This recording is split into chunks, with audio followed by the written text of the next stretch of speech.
ಅದರಿಂದ ಇಲ್ಲಿ ಬ್ರದರ್ ಈಗಿನ ಸರ್ಕಾರ ಏನಿದೆ ಅದ್ರ ಜೊತೆಗೆ ಎಲ್ಲದಕ್ಕಿಂತ ಹೆಚ್ಚಾಗಿ ರಾಜ್ಯದ ದಲಿತ ಸಮಾಜಗಳಿಗೆ ನಾನು ಜಾತಿ ರಾಜಕೀಯ ಮಾಡನಲ್ಲ, ನನ್ನ ಮುಂದೆ ಬರ್ತಕ್ಕಂಥ ಜನಗಳನ್ನ ಯಾವ ಜಾತಿ ಅಂತ ಕೇಳಲ್ಲ. ಆದರೆ ಇವತ್ತು ಮೊನ್ನೆ ಸಿದ್ದರಾಮಯ್ಯನವರ ಹೇಳಿಕೆಯನ್ನ ದಲಿತ ಸಮಾಜಗಳು ಸೂಕ್ಷ್ಮವಾಗಿ ಗಮನಿಸ್ಕೊಳ್ಳಿ. ಕಳೆದ ಚುನಾವಣೆಯಲ್ಲಿ 136 ಸೀಟ್ ಕಾಂಗ್ರೆಸ್ ಬರಬೇಕಾದ್ರೆ ನಾವು 19 ಇಳಿಬೇಕಾದ್ರೆ 40ರಿಂದ ಯಾವ ದಲಿತ ಸಮಾಜಗಳು ಖರ್ಗೆ ಅವರನ್ನ ಕಾಂಗ್ರೆಸ್ನ ರಾಷ್ಟ್ರೀಯ ಅಧ್ಯಕ್ಷರಿದ್ದಾರೆ ಅವ್ರಿಗೆ ಗೌರವ ತರಬೇಕು ಅಂತ ಹೇಳಿ ಆ ಸಮಾಜದ ಸಂಘಟನೆಗಳು, ಆ ಸಮಾಜದ ನಿವೃತ್ತ IAS ಅಧಿಕಾರಿಗಳಿರ್ಬೋದು, ಇಡೀ ರಾಜ್ಯದಲ್ಲಿ ಕಾಂಗ್ರೆಸ್ ಪಕ್ಷಕ್ಕೆ ಮತ ಹಾಕಬೇಕು ಅಂತ ಹೇಳಿ 100ಕ್ಕೆ 90 ಭಾಗ ಮತ ಕೊಡಿಸ್ತೀರಿ. ಅಲ್ಲಿ ಯಾವುದೋ ವೆಸ್ಟ್ ಬೆಂಗಾಲ್ ಚೀಫ್ ಮಿನಿಸ್ಟರ್ ಖರ್ಗೆ ಅವರು ಪ್ರೈಮ್ ಮಿನಿಸ್ಟರ್ ಕ್ಯಾಂಡಿಡೇಟ್ ಅಂತ ಘೋಷಣೆ ಮಾಡ್ತಾರೆ. 16 ಅವೆಂತವು INDA ಪಕ್ಷಗಳು ಖರ್ಗೆ ಅವರ ಮುಂದಿನ ಪ್ರೈಮ್ ಮಿನಿಸ್ಟರ್ ಕ್ಯಾಂಡಿಡೇಟ್ ಅಂತ ಘೋಷಣೆ ಮಾಡ್ತಾರೆ. ಒಬ್ಬ ಕನ್ನಡಿಗ, ನಾನು ದಲಿತರು ಅಂತ ಹೇಳಲ್ಲ, ಒಬ್ಬ ಕನ್ನಡಿಗ ಇವತ್ತು ಅಲ್ಲೆಲ್ಲೋ ಬೇರೆ ರಾಜ್ಯದವರು ಪ್ರಧಾನಮಂತ್ರಿ ಮಾಡಲಿಕ್ಕೆ ಕ್ಯಾಂಡಿಡೇಟ್ ಮಾಡಬೇಕು ಅಂತ ಘೋಷಣೆ ಮಾಡಿದ್ರೆ ಸಿದ್ದರಾಮಯ್ಯ ಅವರೇ ಅಹಿಂದ ನಾಯಕರು ನೀವೇನು ಹೇಳ್ತಾ ಇದ್ದೀರಿ? ರಾಹುಲ್ ಗಾಂಧಿ ಋಣ ತೀರಿಸಬೇಕಲ್ವಾ ನೀವು? ಮಲ್ಲಿಕಾರ್ಜುನ್ ಖರ್ಗೆದಾಗಲಿ ಪರಮೇಶ್ವರದಲ್ಲಿ ಋಣ ತೀರಿಸಕ್ಕಿಲ್ಲ. ಪಾಪ ಪರಮೇಶ್ವರನ ಈ ಪಾಪ ಚೆನ್ನಾಗಿದ್ದಾರೆ ಅವರೆಲ್ಲ. 2013ರಲ್ಲಿ ಪಾಪ ಪರಮೇಶ್ವರ್ ರಾಜ್ಯ ಅಧ್ಯಕ್ಷರಾಗಿ ರಾಜ್ಯ ಸುತ್ತಿ ಪಾರ್ಟಿ ತಂದ್ರು. ಅಲ್ಲ ಅವ್ರು ಮುಗಿಸಕ್ಕೆ ಏನ್ ಮಾಡಿದ್ರಿ ಅಂತ ನಾನು ಹೇಳೋದಲ್ಲ, ಅವ್ರ ಕಡೆ ಹೇಳ್ಕೊಂಡ್ರು ಕಾಂಗ್ರೆಸ್ನವರೇ. ಈಗ ಚೆನ್ನಾಗಿರ್ಬೇಕೀಗಲ್ಲ, ಒಟ್ಟಿಗೆ ಅವರಲ್ಲ ಈಗ.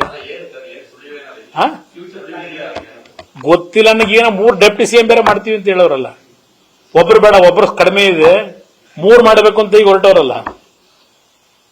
ಇವತ್ತು ದಲಿತ ಸಮಾಜಗಳಿಗೆ ಇವರು ಅಹಿಂದ ಹೆಸರು ಹೇಳ್ತಾರಲ್ಲ, ಅಧಿಕಾರ ಹಿಡಿಯೋವರೆಗೆ ಅಹಿಂದ, ಅಧಿಕಾರ ಹಿಡಿದ ಮೇಲೆ ಅಹಿಂದ ಹಿಂದೆ, ನಾನು ಮುಂದೆ. ಇದು ಸಿದ್ದರಾಮಯ್ಯರ ಪಾಲಿಸಿ ಸಿದ್ಧಾಂತ.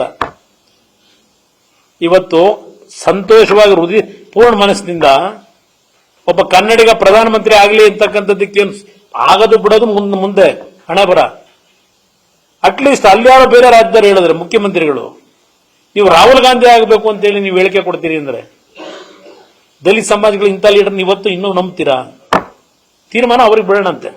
ಆಮೇಲೆ ಇನ್ನೊಂದು ಬರದ ಪಾಪ ಈಗೇನು ಹೇಳ್ತಿಲ್ಲ ನೀವು, ಅದೆಂತದು ಈ ಸರ್ಕಾರದಲ್ಲಿ ನನಗೆ ಕೇಳ ಆಶ್ಚರ್ಯ ಆಯ್ತು.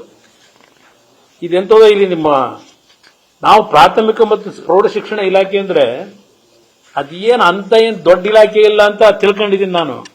ಅದರಲ್ಲಿ ಏನು ಅಂಥದ್ದೇನು ಇಲ್ಲ ಅಂತ ಹೇಳಿ ಇಲ್ಲಿ ಇದು ಹೆಂಗ್ ನಡ್ಕೊಂಡ್ ಬರ್ತಾ ಇದೆ ಅಂದ್ರೆ, ಈ ಪ್ರತಿ ವರ್ಷ ಪ್ರಿಂಟಿಂಗ್ ಮಾಡ್ತಾರಲ್ಲ, ಮೊದಲೇನು ಮಾಡ್ತಾರೆ ಇವರು ಪ್ರತಿ ಟೈಮು ಮಾಡ್ಕೊಂಡ್ ಬಂದಿರೋದು ಇದೇ ಕೆಲಸ. ದಕ್ಷಿಣ ಭಾರತದ ರಾಜ್ಯಗಳಿಗೆ ಸೀಮಿತಗೊಳಿಸಿ ಟೆಂಡರ್ ಪ್ರಕ್ರಿಯೆ ಪ್ರಾರಂಭ ಮಾಡಬೇಕು ಅಂತ ಮೊದಲು ಘೋಷಣೆ ಮಾಡ್ತಾರೆ.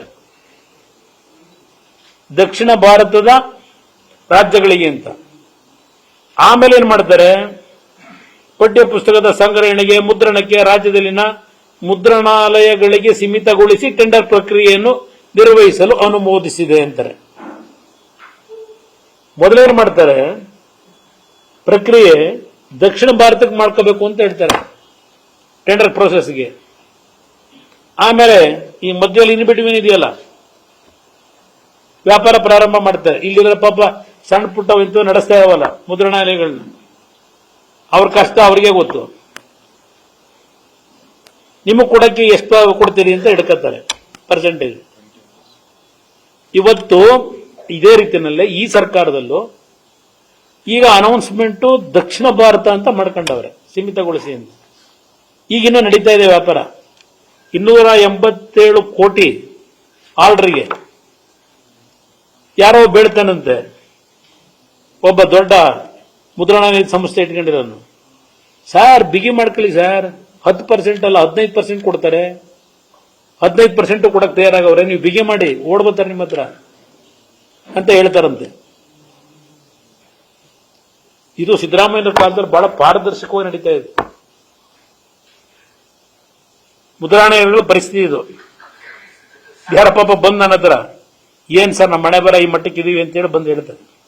ನಾನು ಯಾವ್ದು ಕೇಳೋದು ಯಾವ್ದು ಬಿಡೋದು.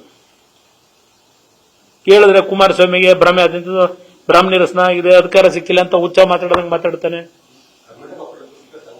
ಹೌದು, ಅವರು ಒಂದು ಅರ್ಜಿ ಕೊಟ್ರು.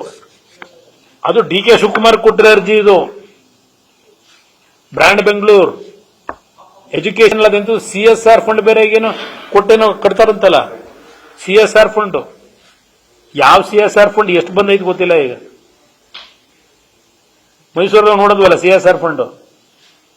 ಇವರು ಅವರಿಗೆ ಕೊಟ್ಟವರು ಪಾಪ ಹೋಗಿ ಮುದ್ರಣೆಯ Karnataka text book printers association. ಇವ್ರು ನೀವು 15% ಕೇಳಿದ್ರೆ ಪಾಪ ಇವು ಎಲ್ಲಿಂದ ತಂದು ಕೊಡ್ತಾರೆ? ಇದ್ರಲ್ಲಿ ದುಡ್ಡು ಹೊಡಿಯಕ್ಕಾಯ್ತದ? ಯಾವ ಕಾಂಟ್ರಾಕ್ಟರ್ ಆದ್ರೂ ಯಾವ್ದೋ ಒಂದು ವರ್ಕ್ ಅಲ್ಲಿ ಸಿಮೆಂಟ್ ಕಡಿಮೆ ಹಾಕೋ, ಮರಳು ಕಡಿಮೆ ಹಾಕೋ, ಒಂಚೂರು ಮ್ಯಾನೇಜ್ ಮಾಡ್ಕೊತಾನೆ. ಈ ಪ್ರಿಂಟಿಂಗ್ ಮೆಟೀರಿಯಲ್ ಇವರಲ್ಲಿಂದ ಮ್ಯಾನೇಜ್ ಮಾಡಕ್ ಸಾಧ್ಯ? ಇಲ್ಲ, ಅಲ್ಲಿಗೆ ಕೊಡ್ತಾರೆ ಇವರು. ದಕ್ಷಿಣ ಭಾರತ ಮುದ್ರಣಾಲಯಗಳಿಗೆ ಸೀಮಿತಗೊಳಿಸಿ ಅಡ್ವರ್ಟೈಸ್ಮೆಂಟ್ ಕೊಡೋದು ಇದು. ಆಮೇಲೆಲ್ಲ ವ್ಯಾಪಾರ ಮಾಡ್ಕೊಂಡು ಇದು ವ್ಯಾಪಾರ ಮಾಡೋದು. ಇದು ಈಗಲೂ ನಡೀತಿರತಕ್ಕಂಥ ಇದು ಕುಮಾರಸ್ವಾಮಿ ಕಾಲದಲ್ಲಿ ನಡೀತಿತ್ತು, ಅದಕ್ಕೆ ಹೇಳ್ತಾನೆ ಅಂತಾರೆ. ನನಗೆ ಇದು ಸಂಬಂಧವೇ ಇಲ್ಲ. ಇದು ನನಗಿವತ್ತು ಕೇಳ ಆಶ್ಚರ್ಯ ಆಯ್ತಿದ್ನ. ಇದು ನಡೀತಾ ಇದೆ ಬ್ರದರ್. ಎಲ್ಲ ಸಂಕ್ರಾಂತಿ ಆದ್ಮೇಲೆ ಬ್ರದರ್ ನಿಮ್ಮೆಲ್ಲರಿಗೂ ಸಂತೋಷ ಆಗಂತ ಸುದ್ದಿನ ಕೊಡ್ತೀನಿ. ಯಾವುದೇ ಸಮಸ್ಯೆ ಇಲ್ಲ ನನಗೆ ಬ್ರದರ್. ಕ್ಷೇತ್ರಗಳಿಗಿಂತ ಹೆಚ್ಚಾಗಿ ನಾನು 28ಕ್ಕೆ 28 ಸ್ಥಾನಗಳನ್ನ ಈ ಬಾರಿ NDA ಪಾರ್ಟ್ನರ್ಸ್ ನಾವು ಗೆಲ್ಲಬೇಕು ಅಂತಕ್ಕಂಥ ದೃಷ್ಟಿಯಿಂದ ಬಿಜೆಪಿ JDS ನ ದೃಷ್ಟಿಯಿಂದ ನಮ್ಮ ಕಾರ್ಯಕ್ರಮ ಇದೆ. ಬ್ಯಾಟಿಂಗ್ ಅಲ್ಲ ಅದು. ನಾನು